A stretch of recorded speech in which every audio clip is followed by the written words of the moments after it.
अस्सलाम वालेकुम, मेरा नाम है आलम खान। आप देख रहे हैं मेरे यूट्यूब चैनल। अच्छा, सामने स्टॉक चेक कर ले। बच्चों का हुड अपर आ गया है, ठीक है। कोशिश करना है वीडियो स्किप नहीं कर, वीडियो एंड तक देखो ताकि माल के हवाले से आपको ज़्यादा से ज़्यादा आइडिया हो सके।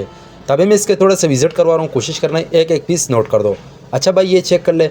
इसमें आपको जो है ना ज़्यादातर जिप वाला और टोपी वाला मिलेगा, ठीक है। माशाल्लाह बेहतरीन किस्म का साफ़ सुथरा माल है, ठीक है। और रेट का तुम्हें बात करो, रेट इसका इंतहाई मुनासिब है। सिर्फ और सिर्फ 60 रुपये आपको पर पीस पड़ेगा। कम से कम 200 पीस का ऑर्डर है, ठीक है। तो ये आप चेक कर ले भाई, इस टाइप का बेहतरीन किस्म का माल है। चांस वाला लाट है। जिसको भी चाहिए स्क्रीन के ऊपर मेरा नंबर मेंशन के व्हाट्सएप पर रब्ता करें, अपना ऑर्डर आसानी से जल्द बुक करवाओ, ठीक है। पाकिस्तान में हर शहर से ऑर्डर कर सकते हैं। पाकिस्तान में हर शहर तक हमारा माल बेल्टी होते हैं। जैसे बेल्टी होते हैं बेल्टी कस्टमर को व्हाट्सएप की, बाकी पेमेंट हमारे एडवांस से, डिलीवरी चार्जेस कस्टमर पर होगा। तो माल आपके सामने आप देख सकते हैं भाई, 10 से 15 दिन के लिए ऑफर लगा हुआ है, ठीक है। जिसको भी चाहिए व्हाट्सएप पर रब्ता करें, अपना ऑर्डर आसानी से जल्द बुक करवाओ। अगर आप ये वीडियो यूट्यूब चैनल से देख रहे हो, यूट्यूब चैनल भी सब्सक्राइब करें। अगर फेसबुक पेज से देख रहे हो, साथ में फेसबुक पेज भी फॉलो को लाइक करो, ताकि ऐसी वीडियो आपको रोज़ मिलती रहे, ठीक है। अच्छा, लंडी के हवाले से हमारे पास हर आइटम अवेलेबल है, ठीक है। जिसको भी चाहिए व्हाट्सएप पर रब्ता करें। तो आप चेक कर लिए, एक कस्टमर है उसका ऑर्डर था, मैंने बोला खैर छोटा सा वीडियो बना दूंगा। भाई ये माल जो है ये 300 पीस का ऑर्डर है, उसका कश्मीर जा रहा है, ठीक है। मैंने बोला छोटा सा वीडियो बना दूंगा।